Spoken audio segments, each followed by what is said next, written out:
name's Marty Main. You probably got that from the webinar program. The first classes were offered in 2001. The idea for that came in the fall of 1998 at a conference when we heard about how nature centers and eco-tour guides and agencies who needed assistance with their educational programs didn't have people to help them, and they didn't have time to train people to help them. And that started the idea of developing a training program, which grew into something much, much bigger, and we're going to talk about that today. My background is varied. I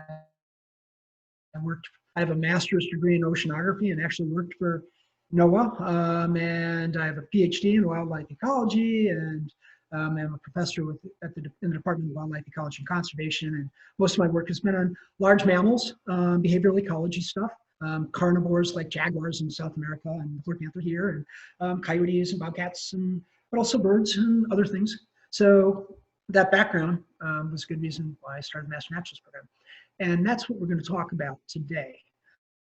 Can I put up my title slide, Jim? Marty, it's your presentation. Go ahead. Okay, so I'm going to go ahead and share the site. Okay, actually, what I'm going to do is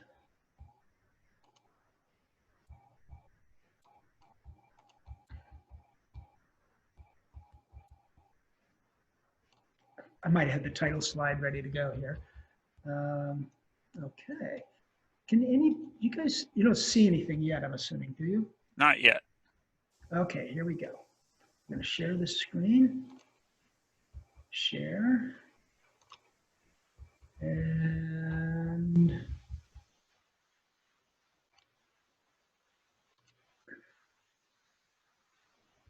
Wunderbar, do you see the title slide? Now I do. You're all good now to go. You do. Fantastic.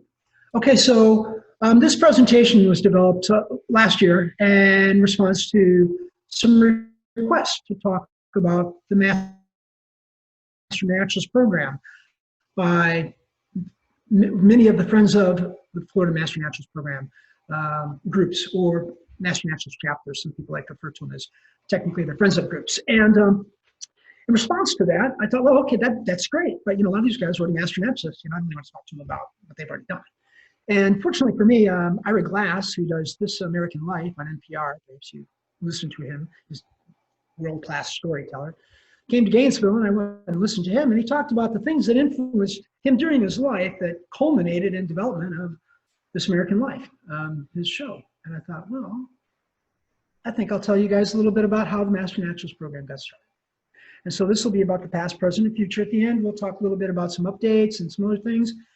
So let's get started. That is a picture of my family. That's me. Sometime back, obviously, my grandfather in the white shirt and blue tie just off my right shoulder there was a dairy farm. My family were farmers in Wisconsin, and my parents were standing behind him. And so I spent many, many years on the farm, many summers, lots of winters, things like that, right? Growing up, it was a big part of my life. And we used to have, my grandfather and I, when I'd come and stay for a few weeks, we would have a tradition where we would do a pilgrimage, if you will. We'd hike out to the well house, which was through the pasture and up by the back 40. And you could actually go down inside this stone structure down into the ground, the well house. And inside that well house, there lived a family of eastern tiger salamanders, which is a beautiful animal, about 8 to 10 inches long, great big, beefy salamanders. And we'd collect one and put it in the pail with some moss, and then take it back, put it in the cellar, and I'd feed it worms and things like that, right? Well, when it would come time for me to go, my grandfather would say, well, let's go. We need to take the salamander back. Of course, being 8 years old and 9 years old or 6 years old or whatever, I wanted to keep the darn salamander and take it back with me to my home in Janesville. And he'd say, no, we can't do that. And I said, well, why can't we? And the reason was, he said, is because the salamander lives in the well house. And what he did was he taught me at a very early age that all animals are to be respected, that all animals have value, that nature has value, and that we need to treat it as good stewards. as he did everything on his farm. He respected snakes, wildlife. He was a conservationist before the term was really popular. And that stuck with me like glue throughout my life. As I moved to Southern Ohio, about middle school, right? Into the southern foothills, the foothills of the Appalachians. Oak hickory, beech maple forest. It was a beautiful place, very rural. And it was a great place for me to grow up and really, again, contributed to my love for nature. I spent most of my time in the woods. Interesting thing about that was when we moved there, it was very rare to see a white-tailed deer. I mean, seeing a white-tailed deer was an event. And the reason for that is because white-tailed deer were extirpated from, if you want to call them the Midwestern states, early after American colonization. They were simply hunted until they were extirpated or brought to such low numbers they may as well have been. And they were actually introduced later in time. Today, you can't walk across the street in Southern Ohio without running into a deer practically. So deer have rebounded. So species recover.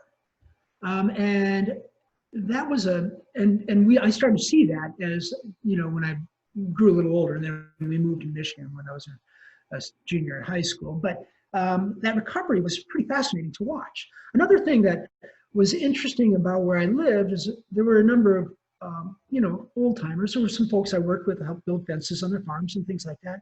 And this fellow who was quite old told me about the squirrel migrations that used to happen when he was a kid.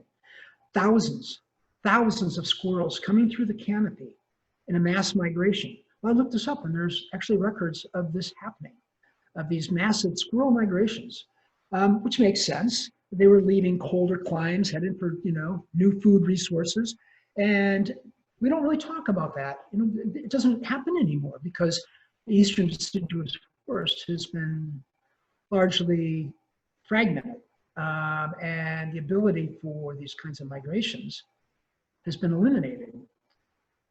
Well, that's a concern today for many species.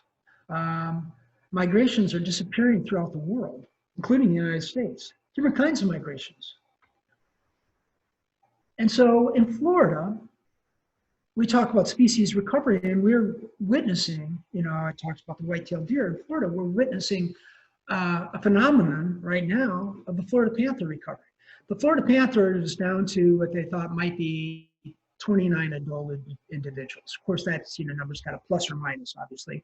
And all those animals, the breeding population was isolated to the south of the Caloosahatchee River, which runs into Lake Okeechobee, seemed to be the northern border. There were panther sightings north of that river, many of them, but those were almost entirely dispersing males. And carnivores and other large mammal species in particular, males tend to disperse a long distance, whereas females do this rose petal effect. If mama was successful, then I'm going to live close to mama because I'll be successful. It's hardwired, and I'm sure they don't think about it. So females don't disperse very far, and the river was a border.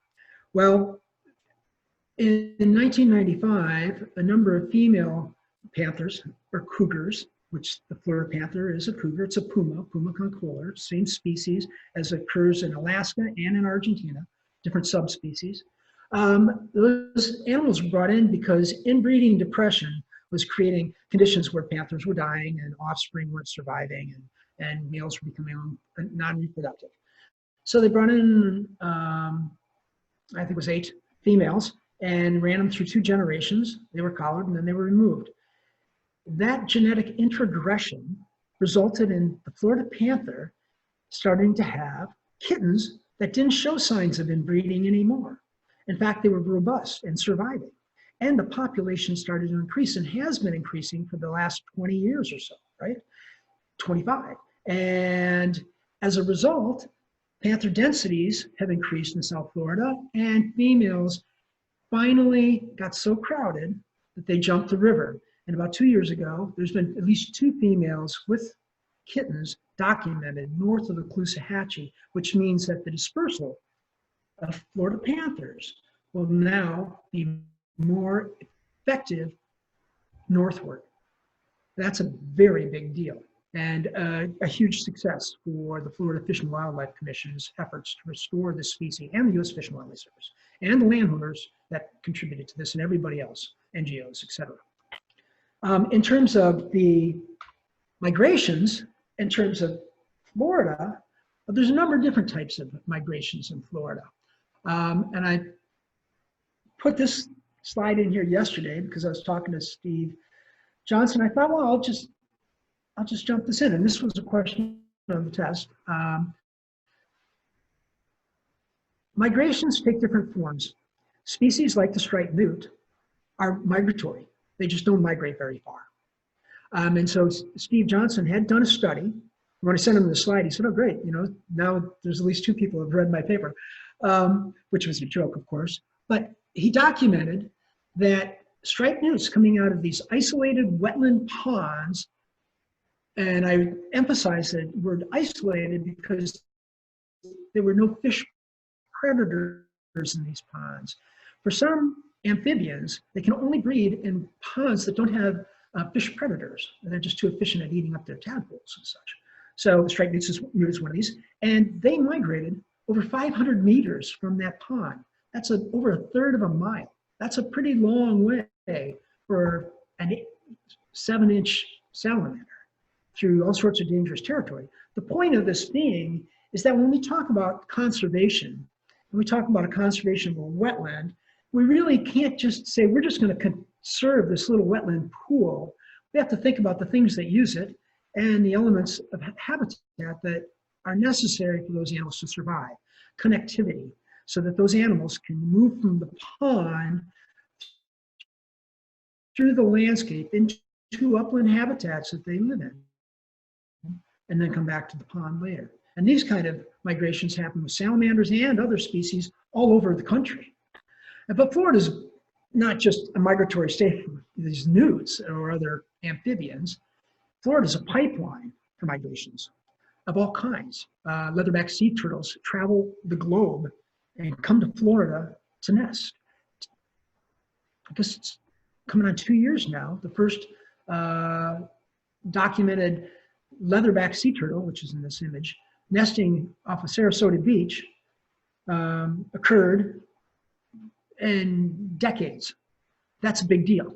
That suggests these species are starting to recover and increase, and as evidenced by other documentations of green sea turtles and loggerheads as well, et cetera. But leatherbacks are very, there's a painted bunting on there. Of course, Florida is a pipeline for neotropical migrant species. Florida and many of these species head south, right? But species like the osprey, some go to South America and some go to Alaska and the Yukon or Minnesota or whatever. Florida is a hotspot for migrations in both directions, which is pretty fascinating. And we also have insect migrations like the Gulf fritillary here. I don't know if you've ever seen the Gulf fritillary migration along the northern Gulf coast of Florida around September, maybe October, without going through clouds of them. And they're on every bush. It's fantastic. So it's not just the monarch that migrates. And of course, fish species like snook, I had to throw in a fish picture here, they also migrate as well. So migration is a very big deal for Florida. Another element that weighs heavily into the Master Naturalist program is the ability for nature to recover itself.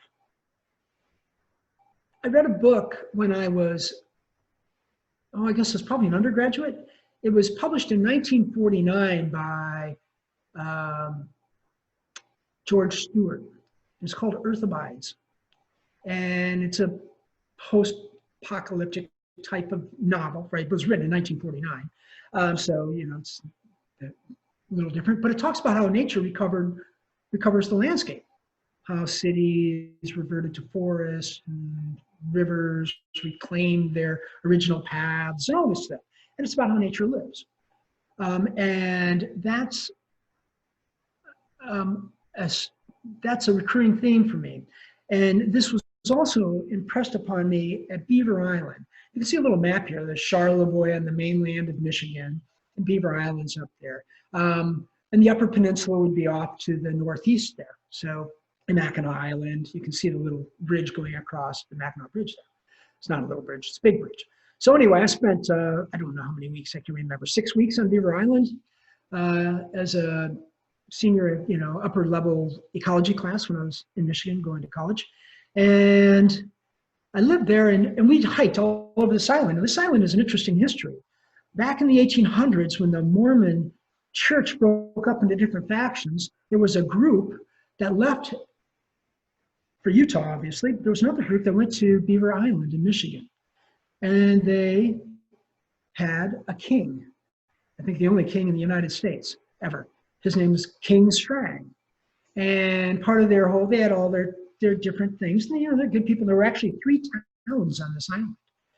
About 3,000 people almost. And King Strang, they had rules. They didn't believe in polygamy. But then the king started changing some of the rules for the king, right? So, no, we don't believe in polygamy, except for the king. The king can have more than one wife. And there were a lot of other rules, apparently, that he decided to change because he was king. It's good to be king. Well, it doesn't always work out if your subjects get angry enough, and they did, and they shot him and killed him. And so that was kind of a sad story for King Strang. And then when that happened and they were without leadership and a bit of disarray, small mobs or small armies from the mainland and from some of the other islands decided, you know what, we don't understand these people, we don't like these people, and they came and they pushed them off the island. And so the island went into retrograde. And so when I was on Beaver Island and I'd walk through the forest, I would find trees that I couldn't get my arms around that were growing up through the middle of foundations to homes and stores and buildings of some sort. There were 3 towns on the island and they all disappeared and nature reclaimed the landscape.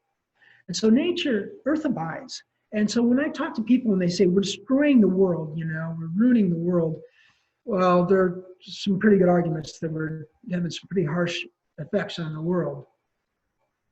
But the world has gone through all sorts of harsh effects. The world will recover itself and do something different if needed.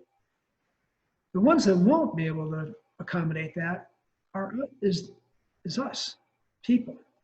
So when we talk about conservation and protecting species and biodiversity and environmental quality and all the services these things provide, in the end, it's really about saving ourselves. And so the planet will abide. It's whether we get to be a part of that in the future, depending on the decisions we make. After I finished my master's in oceanography at the Florida Institute of Technology, which is a very warm and dear place in my heart, Melbourne, Florida, I worked on sablariid worm reefs and the effects of beach renourishment. Well, the question was, how do beach renourishment projects affect sablariid worm reefs? And sure, and I did a number of different kinds of experiments with sulfide toxicity from hydrogen sulfide and and anoxic sediments and siltation and burial and the availability of grain size for these particular polychaetes. So these reefs are not coral. They're made by marine worms, which are called polychaetes, that create tubes that are cemented to each other.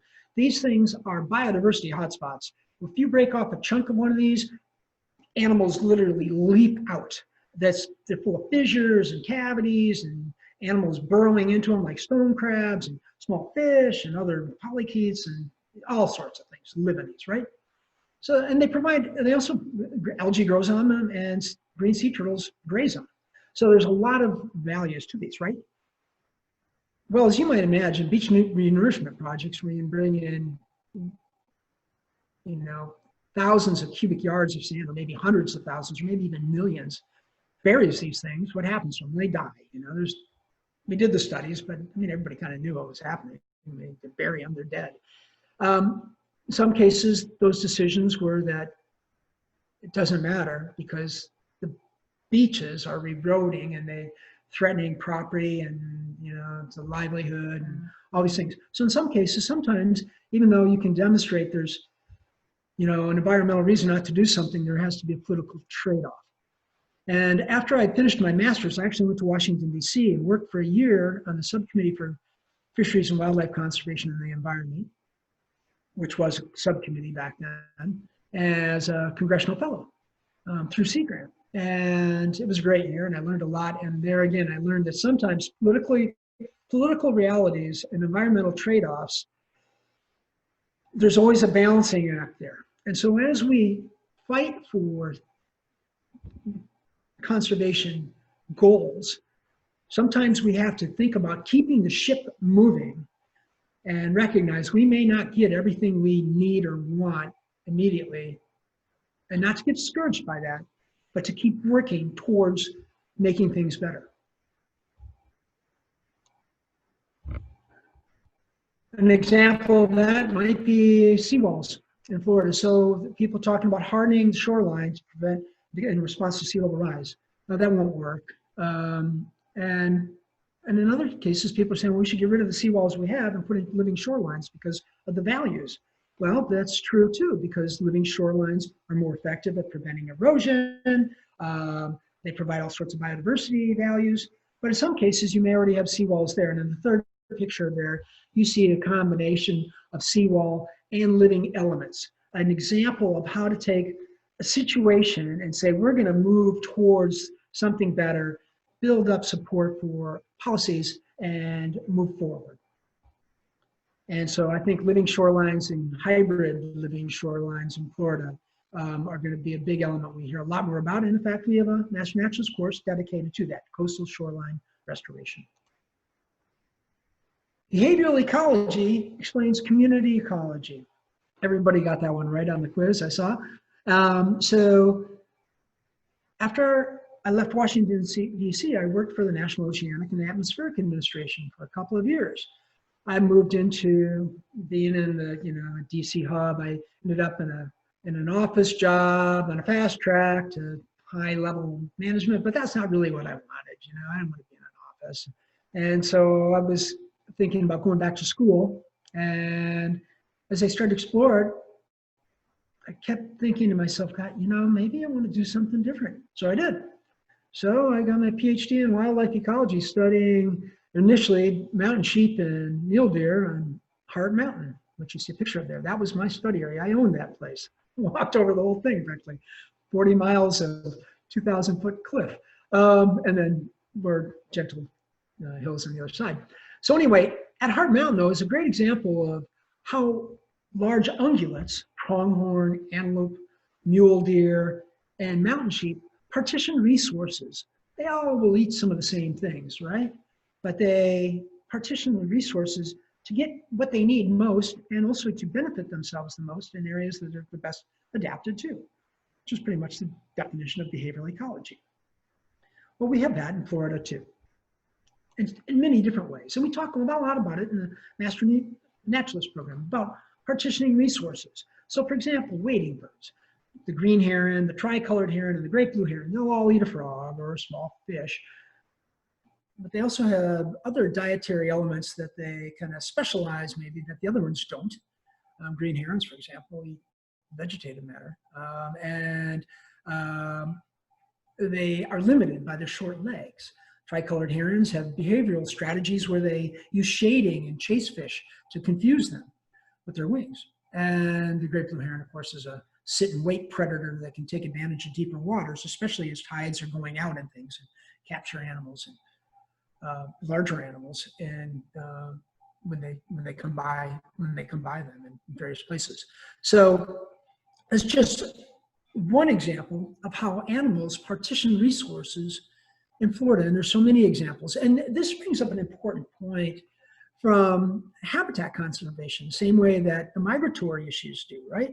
Somebody says, well, you've got this wetland, what else do you need?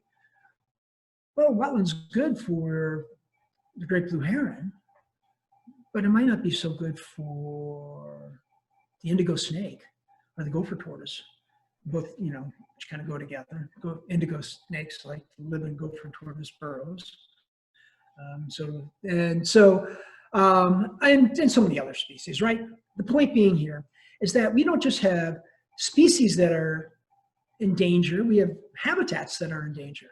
And we need to say, well, it's not just saying, we're going to take this little block of habitat, make it some sort of a conservation park, and that's it. It doesn't work like that. We have to have a multitude of environments to provide a multitude of different kinds of habitats and resources to support a multitude of species.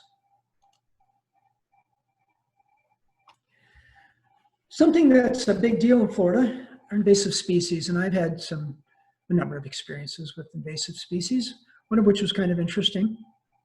I actually gave a talk on this adventure at the Pinellas Friends of group, I don't know, last month maybe. So when I was a PhD student, my PhD advisor actually worked on invasive species and island systems.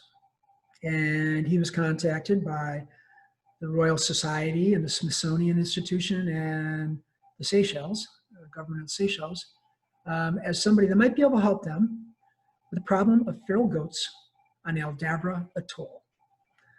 So you see Aldabra there in the picture with the clouds around it. Aldabra is the second largest atoll by landmass in the world, and probably the largest in terms of lagoon size. Christmas Island is a little bigger landmass, but doesn't have the size of the lagoon. In fact, that lagoon is so big that when you go into one end of it, you can't see the other end. It's like being in an ocean all by yourself. You see a picture of me up there on that boat. That was the boat I sailed 715 miles to get from Mahe in the Seychelles to Aldabra. No direct route, tight budget, I guess.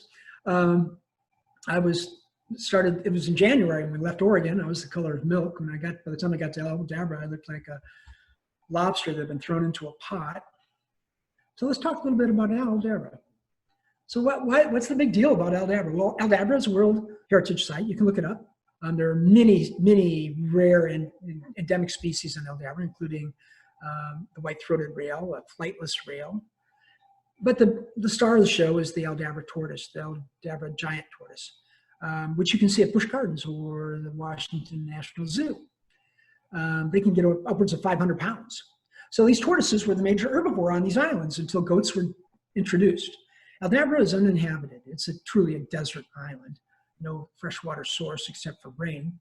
And so it was never colonized, but it was a practice of whalers and pirates and merchants and people that sailed the seas to throw goats on islands everywhere.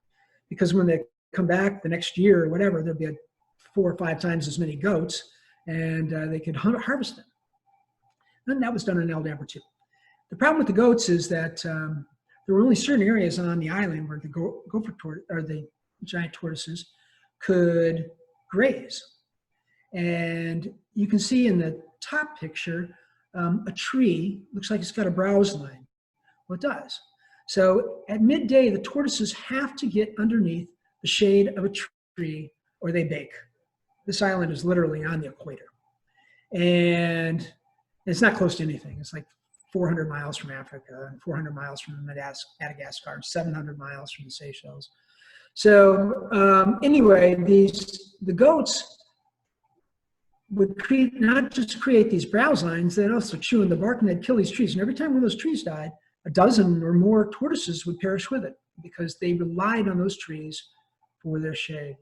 And so we were asked to come and eradicate the goats. And so I was a hired gun, and I lived on this uninhabited island for 3 months, shooting goats and eating a lot of fish, another fish picture, to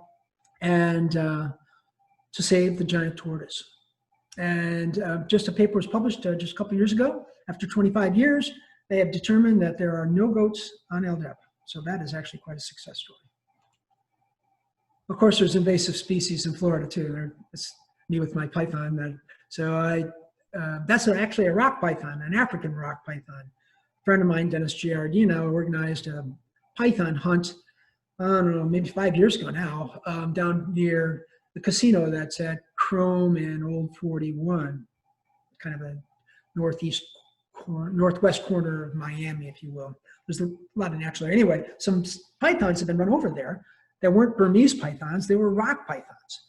And so we organized a hunt over a long weekend, and I managed to grab this one by the tail, and when he tried to bite me, he was no match for my little machete, which you've seen in all my videos if you've watched any of those. Not all of them, the freshwater ones. It's a story in itself. Anyway, so that's a 12-foot, 11-inch, 90+ pound snake. It was full of eggs and a cat. And so that's a real issue in South Florida. Well, we've got good people working towards invasive species problems. In fact, we're developing invasive plants special topics class right now. And I put the slide up of the CISMAs, the Cooperative Invasive Species Management Areas teams, if you will. And they occur all over the state. Some are more active than others. This would be a good opportunity. You can look them up. You can go through the Florida Invasive Species Partnership to find them, or you can type in CISMA Florida on your website. Anyway, these folks go out and do active controls, organize roundups, and all sorts of good activities. And they're primarily people from different agencies and stuff that have gained together to be more effective in doing some of the things they do, like that snake hunt that Dennis organized that I participated in a number of years ago. Good opportunity, something you might want to look into. I had the good opportunity as a professor at UF to do a number of exciting, adventurous research projects, including studying jaguars in the Amazon. We actually captured jaguars.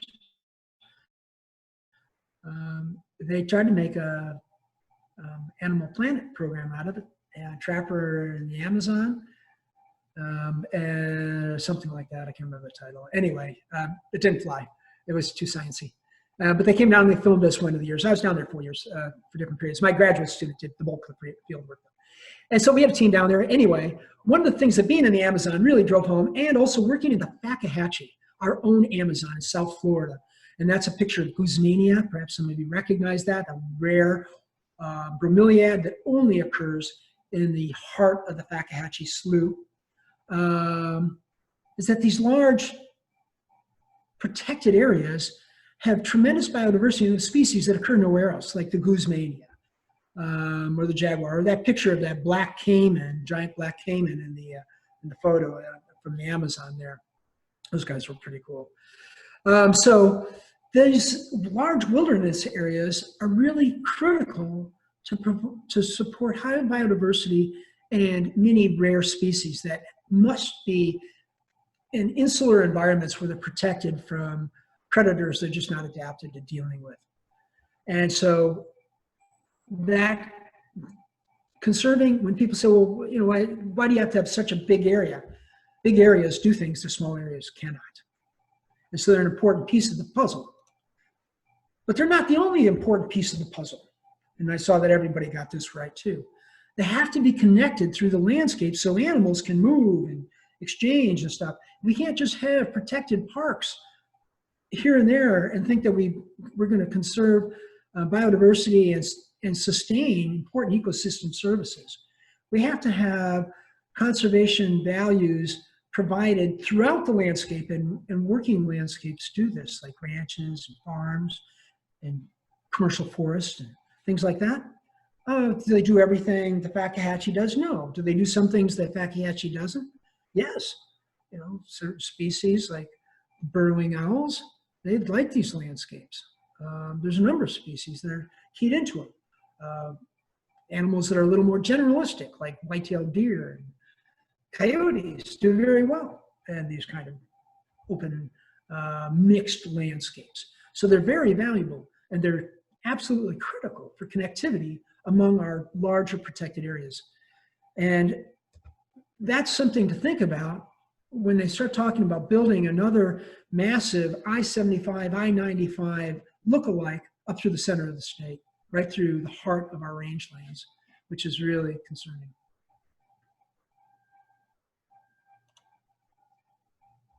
We talk a lot about, I better check my time. We talk a lot about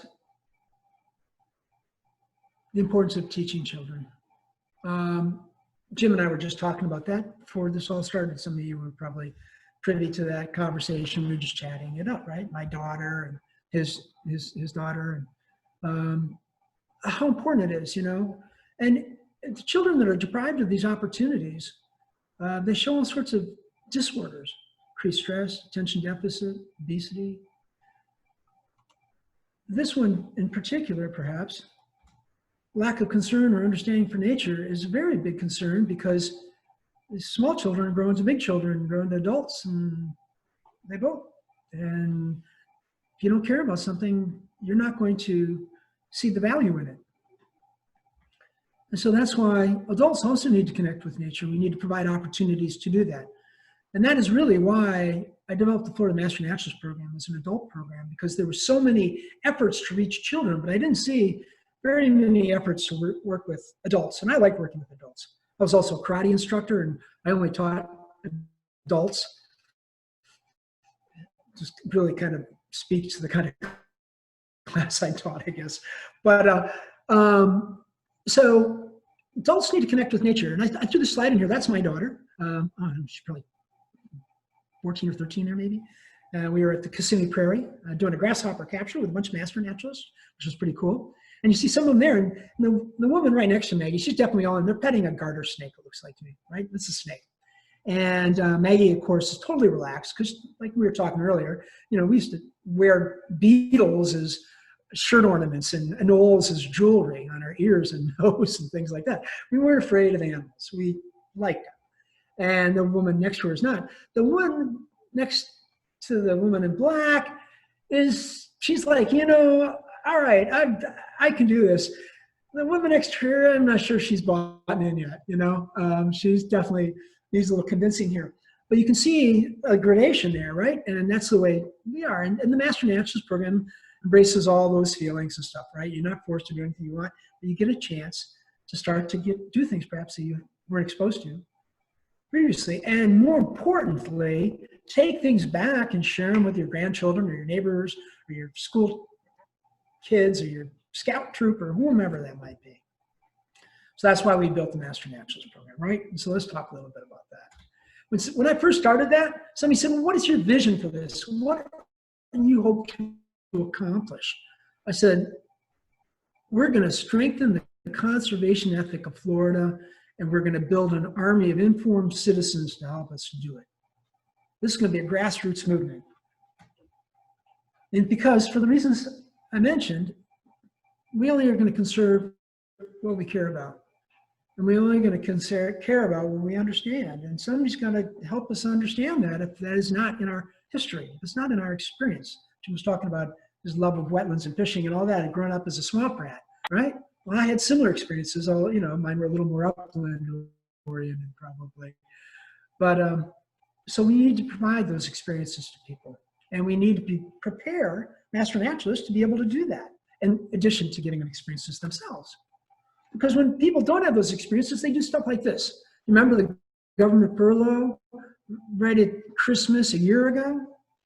So it's been a year and a half now. They shut down the government, and shut down the national parks, and shut down everything. And people went into Joshua Tree National Park and chopped down these trees that were over 1,000 years old. For what purpose? Somebody said so they could get their ATVs in there. Why would somebody do such a thing? It's because they didn't care. They literally didn't care about that or anything else except for their own interest. And that's a sad state of affairs. And you know, when I first started working on the presentation that I gave a year ago or so, when they asked me to come and talk, I thought, well, I'm going to talk about the need for the Master Naturalist program. And I started pulling up stuff, and it was like hurricanes and wildfires and climate change and sea level rise and drinking water contamination. I started getting really depressed. You know, red tide, blah, blah, blah. And I'm like, I can't, oh my God. And then I was reading, I had to take a break, and I was reading The New Yorker. It's a great magazine. I love it. I love the cartoons mostly. And this cartoon was in there. I'd just like to know what the hell is happening. That's all. And he's asking his dog here. And I kind of felt like that, you know? I mean, what is happening? And well, I think I know what's happening. We need more people to care. We need more people to act on how they care.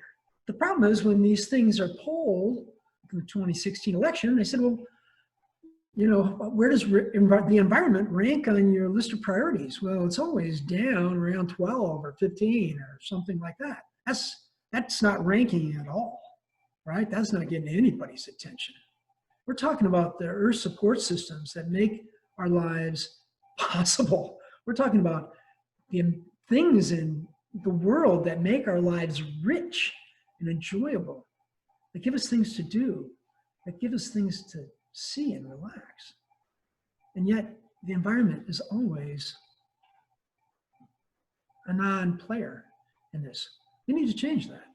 We need to change that by making people care about the environment and then tell other people about the environment and get excited about it. Oh, sure, people do stuff, they like to get out and they do these marches, and I suppose there's some value to that, right? They get out and they say, hey, this is important to us. But, there's a lot of people that say, a lot of politicians, they look at these and they sneer, they laugh, they think it's a big joke. Why? Because there's not much of a consequence. We get out and say, hey, save the planet. Yeah, go tie yourself to a tree. It's not what we need to do, but these folks, to their credit, they're trying to do something, right? It's like this cartoon here, where everybody's saying if these idiots would just take the bus, I could be home by now. They know something needs to be done. They're just not matching it up. They're just not figuring out what does need to be done, and how can I be a part of it effectively, right? How can I be a part of this solution? We need to promote a grassroots movement to promote a stronger conservation ethic. And the Master Naturalist program is a way of doing that. We're not telling people what to do or believe. We're teaching them to love nature. And we're teaching them skills to share that interest with other people. Very non-threatening. Very good. How are we going to do that? How do we do that? For those of you who may not be familiar with the Florida Master Naturalist program on this talk. Well, we started out, we said, we're going to train trainers. We're going to create this instructor network. And so this is an early slide. I'm yellow kind of in the middle row there, standing there. And it was such an exciting time. It was a new concept, and all these people from all these different organizations saying, yeah, we're gonna be a part of this too. We're gonna join in this effort. We're gonna link arms together, and we're gonna move forward. A coordinated effort is always so much better than individual efforts in some ways. I'm not saying that, individual efforts are really important. I mean, the nature centers have their programs, and Jim's got his programs, which I'm part of today. Those are all hugely valuable.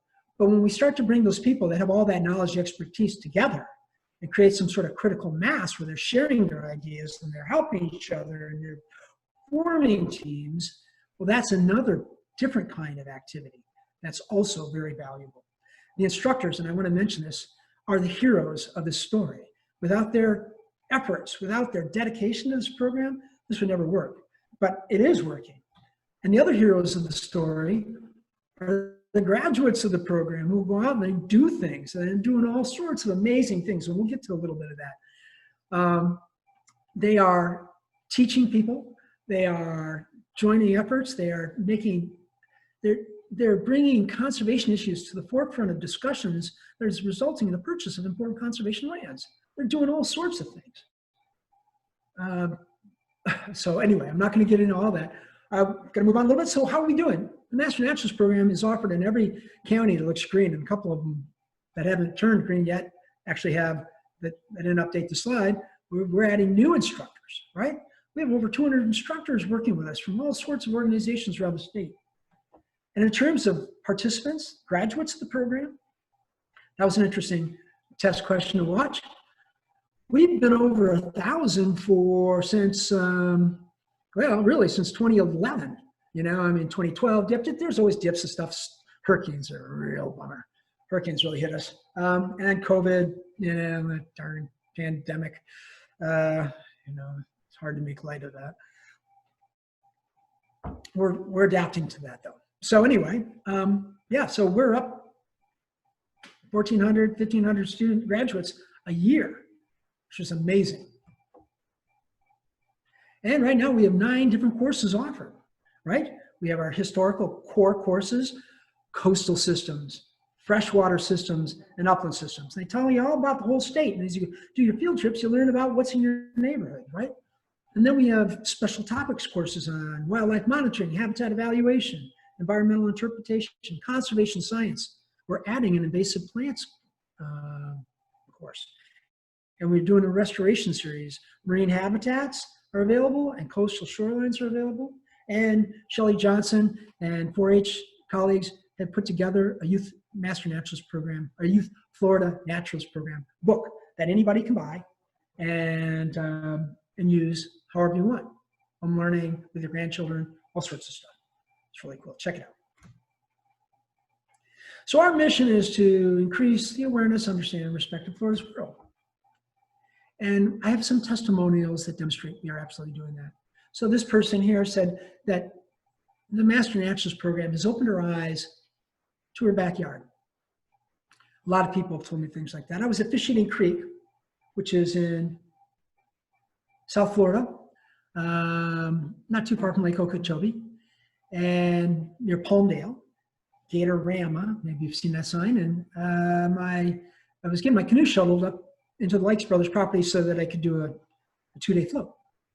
And the fellow that was throwing the canoes up there looked at me and he goes, "You're Marty Main. I recognize you from Master Naturalist videos." And this guy was a soul of the earth kind of guy, man. You know, I was kind of surprised, you know, that he had taken the course. And he was out in the middle of nowhere, too. He goes, "You know, I worked at Gatorama for over 20 years and I never looked at a damn thing. So I went out to feed the gators this morning and I counted 28 species of birds. And I know all these plants." He started naming them all off. And he turned around and looked at me, and there were some high school age kids or maybe college age kids over there. And they were kind of watching this. Wow, this is pretty crazy. And he looks at me and he goes, "You opened my eyes. You changed my life." And I have had so many people say that to me. It's been really rewarding. And I could tell you a lot of stories like that. The more I understand about nature, the more I can interact with it in different ways, the more confidence. I had a graduate of the program send me an email that said, "Red never been kayaking or canoeing before." My mother and I took the course. We went canoeing. Since then, we've canoed almost many of the waterways in Florida. And now we're planning a wilderness canoe trip in Canada for something like a week or something, right? I don't remember the exact dates. But I mean, that's a good example how somebody had never done something, suddenly became passionate about it. And, I've got a couple of other stories like that, but I'll move on. If you want the world to be healthier, get involved and do something. And a lot of our graduates in our programs have gotten involved in so many different ways. And the Friends of chapters, they're a great way to find out ways of getting involved and doing things, or just joining another group on your own. You know, the Master Naturalist program doesn't put people into places. You know, we don't organize that. You have to kind of do it yourself. But I encourage you all to jump in and just try something. This program did so much for me. It enabled me to move from a volunteer into a professional role. Lots of folks take this as professional development and they become better at what they do. I went on a kayaking trip with Manatee guides in Estero Bay, and the fellow goes, "Marty Main," he goes, "I was an accountant or something." I think this is a while back. I may not have the story exactly right. "And I took all your Master Naturalist courses and I quit and I started this business and it's going great." And he goes, "And changed my life," right? And so a lot of people have found this to be professionally rewarding and increase their confidence. This fellow says, and I actually talked to this guy because I gave this talk and he came up and he goes, "That was me." He goes, "I was mortified. I had a terrible time talking to people." He goes, now I just feel so comfortable doing it because of the Master Naturalist program." And I had a guy in Wacoa Springs tell me the same thing, a state park guy. He didn't say he was afraid to do it. He said, "Since you took the courses, tours are so much better." People take it into their classrooms. This is from a teacher and how she brings concepts from the Master Naturalist program to her students. And many Golden Apple Awards have resulted from that. Mental health, getting outside, feeling better, feeling comfortable outside. I think that this is really important for people. Not just go outside, but start to get curious about what you're seeing and start using things like iNaturalist and whatever to learn more. Meeting people. I know of at least 3 marriage proposals. So not only do you get a chance to meet people, romance is an option, not a guarantee. And thank you for the Master Naturalist program. I know it changes lives. I know because it changed mine. So if you haven't taken a Master Naturalist course, I hope you give it a chance. If you have, thank you. Quick shout out to Shelby Souter, who handles all the registrations, Haley and Kate, who are program assistants.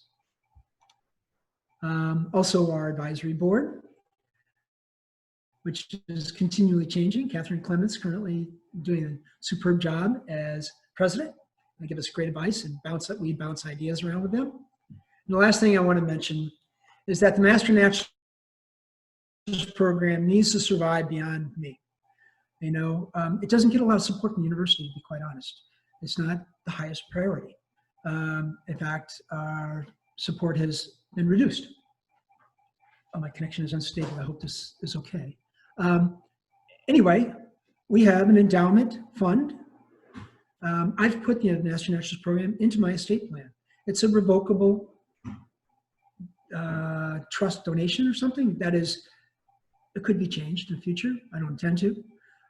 So it's not necessarily a permanent commitment. And I'm going to put a flyer, I'm going to upload a flyer into the chat box so that you can download that if you'd like. You'll see it in just a few minutes. And I'm going to open this up to questions. So I'm going to stop sharing my screen. And I hope we have, and I see a couple Q&A, and we'll get right to it because I see that I don't have a lot of time. So with that, first let me upload this document as I said I would.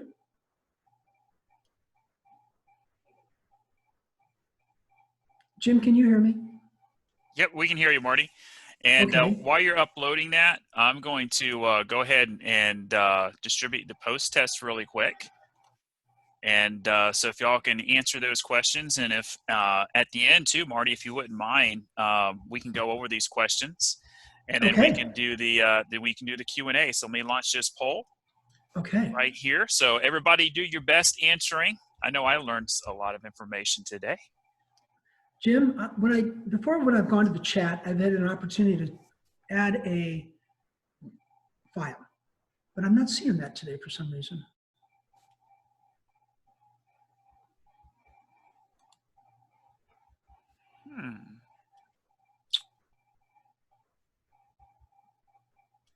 Yeah, I don't know, Marty. I don't see it there either.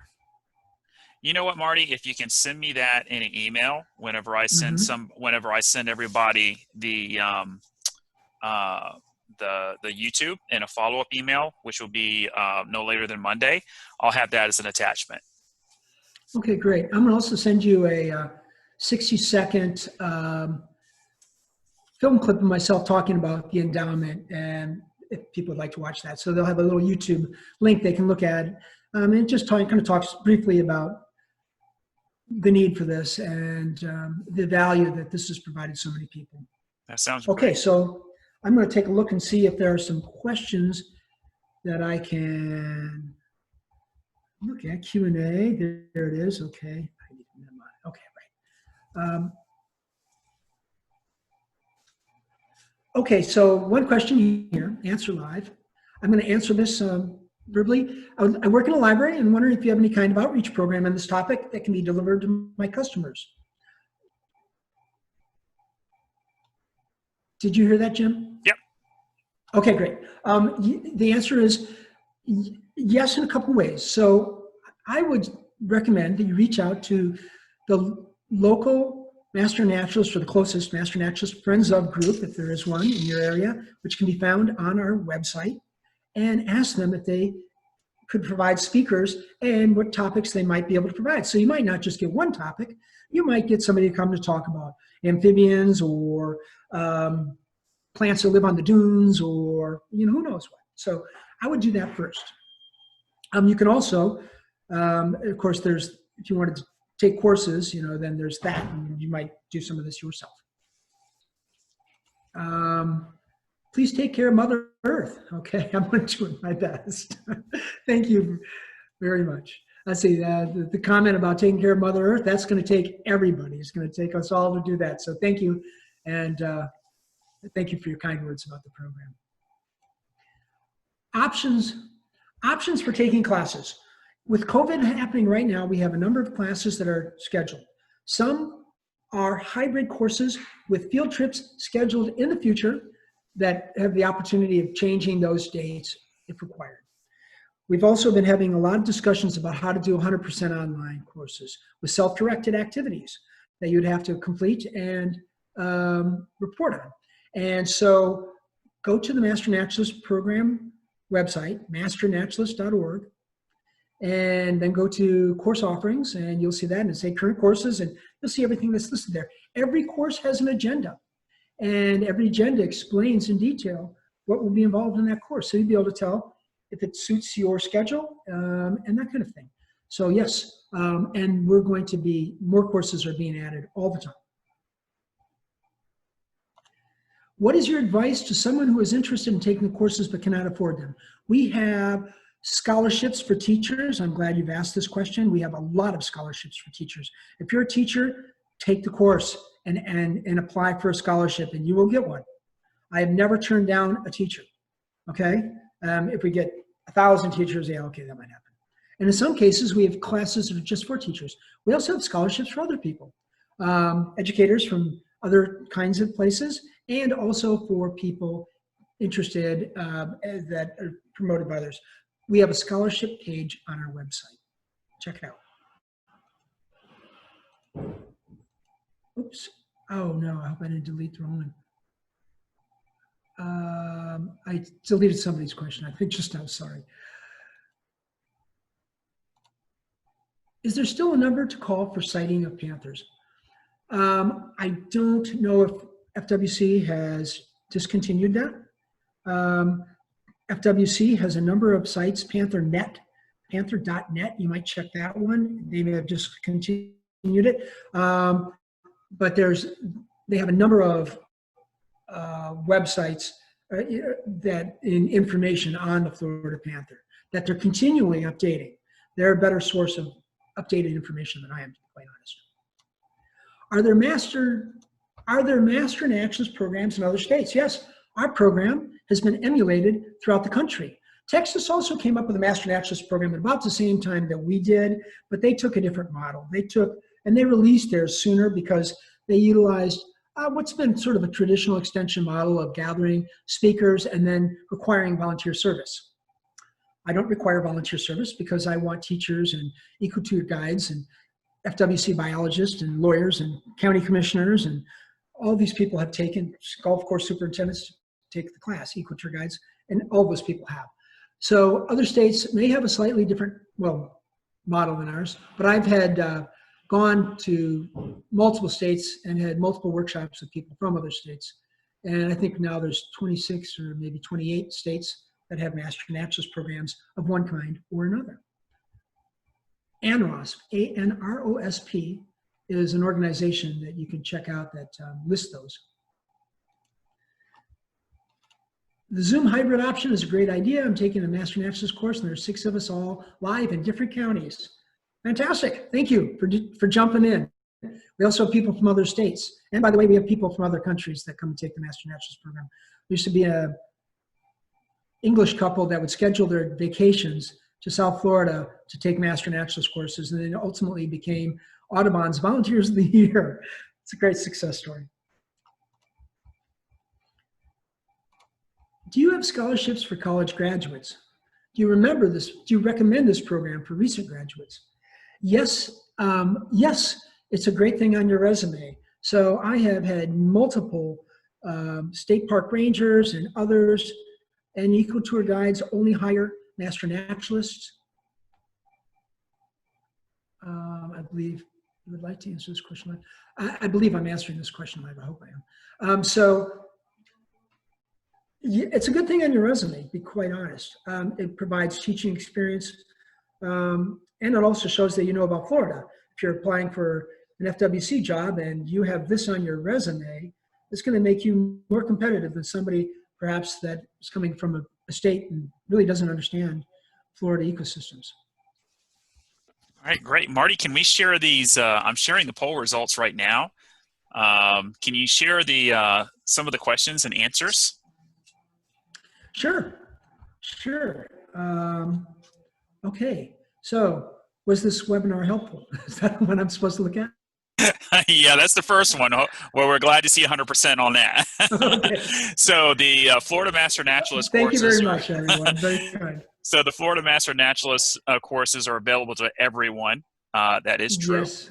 Mm-hmm. And that's because you don't have to be a UF student. In fact, some of the courses are being offered by other colleges. Nova Southeastern offers the Florida Master Naturalist program for credit to students.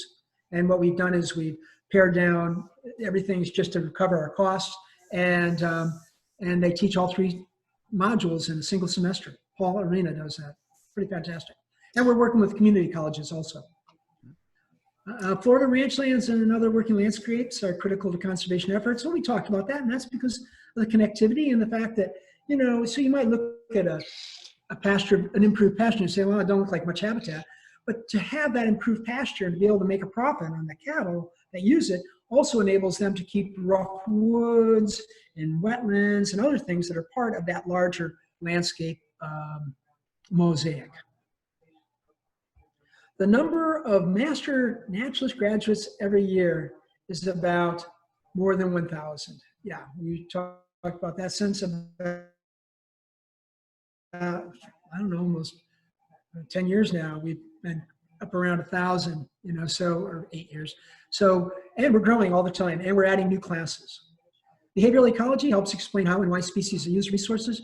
It's because through behavioral ecology, we understand what species need, how they do it, and why they do it the way they do it. And so, yeah, that's the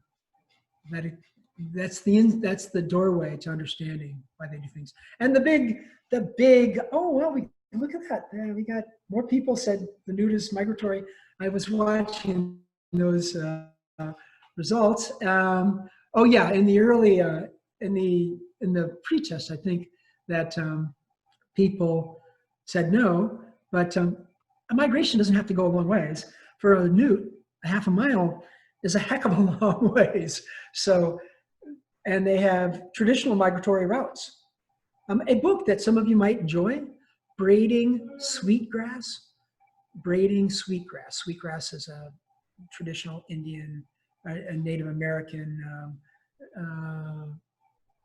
plant like tobacco and others that has just religious connotations thing. Anyway, it's a book written by an eminent ecologist who is also a First American, a Native American, right? And she talks about how she blends her traditional Native American concepts with ecology, and salamander migrations actually work their way into that discussion. So Marty, we have one more question on the Q&A. It says, how long does it take to complete the program? That's a great question. It depends which course you take. So the core classes, the ones like coastal systems, freshwater systems, and upland systems, those are the 3 courses, and they talk about the entire state, why it differs, and all that stuff, right? Conservation issues. Those are 40 contact hours. So they might be scheduled if somebody wanted to do an 8-hour-a-day thing in 5 days. Not too many people, not too many instructors offer it like that, although there have been some. Crash course learning, right? But they might be spread out, but it's 40 contact hours. It might be spread out over 5 weeks. The special topics courses, those are the more detailed, a deeper dive into techniques or particular topics like conservation science and wildlife monitoring and coastal shoreline restoration. Those are all 24 contact hours, and they're really devised as 3-day courses. You come in and you do the first day, and there's an experiential learning thing as well as presentations, maybe a guest speaker. So those would be 3 days, 3 days versus 5 days, and they can be spread out. Good. And, Marty, we have some uplands, some Master Naturalist courses available in Hernando. Brittany Scharf, my Sea Grant agent over there, does the coastal module. She does some specialty modules as well. And in Sumter County, we typically do the freshwater systems in the spring. We're going to see if we can do the uplands in the fall. So, I want to, we have a lot of, I'm looking at the names. I recognize a lot of people on here, a lot of master naturalists from different classes. And I just want to, say thank you to my 3 master naturalists who are associate instructors and assistant instructors. So, Nancy Kolkebeck, MJ Sawyer, Julie Wheeler, as main instructors, Marty, the associate instructors and assistant instructors are very valuable in helping us teach these classes, because it's a lot to do, and many hands make light work. So it's great to see these individuals who have gone through these classes and who've actually want to become an instructor and part of this program. So I want to say thank you to them.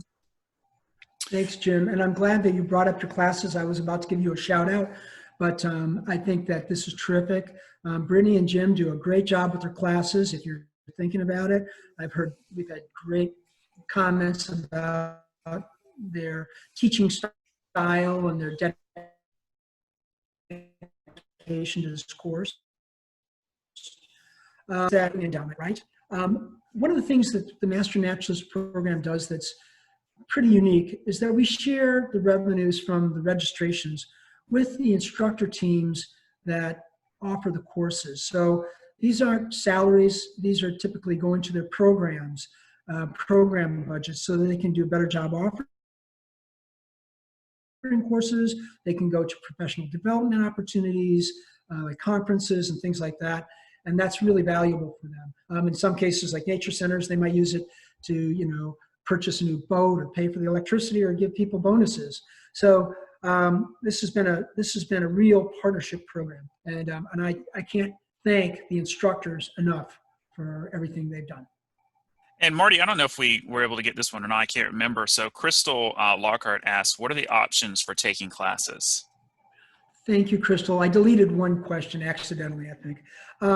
So the options for taking classes are all really spelled out on the course availability website. Every time when you click on one of those, it shows the agenda and how that falls out in terms of timeline. So some people spread their courses out quite a bit, and others don't. Right now, we have a couple of 100% online courses that we're doing as an experiment, and that seems to be very popular. And we talked about the advisory board. So we're going to move forward to offering some 100% online courses because of the COVID thing. There's also some courses that are scheduled as hybrids. Both of the ones that Jim was talking about in Hernando County have that opportunity right now. So those are really the options vary according to how the instructors think they might best provide for their clientele's interests and needs, and also for their own logistical reasons. Awesome. So, hey, John, is there anything that you'd like to add or say? Sure. I'll just add in conclusion here, well, at least for my comments, is that, Marty's program, I've enjoyed working with Marty these past couple of years, and this is, I think, the 3rd time I've heard this presentation, and I always enjoy it. And we've got such a great response. I think a couple weeks ago, we got an email from someone in Massachusetts talking about how much she enjoyed this program, and she was looking all over the internet for something, I think, on environmental interpretation, and the Florida Master Naturalist program is exactly what she was looking for, and she now applies what she learned there to her work with the Massachusetts Audubon Society. So it's amazing the national scope that this Florida-based program has. And so I would just add that, to enhance this program moving forward and to ensure its success. There's been a couple questions about scholarships and be able to promote it. That's part of what building up an endowment to support this program, that's part of what is involved in that. And so I will put my contact information in the comment section now. And so if there's an interest in some capacity of supporting this program financially, either through, and there's a variety of ways to do that. I think Marty shared an attachment on that. There's a variety of ways to do that. We can ensure that not only does this program continue, but can actually thrive and grow. And so thank you for the time to say this, and thanks, Marty, for the work you do. As a Floridian, I appreciate it as well.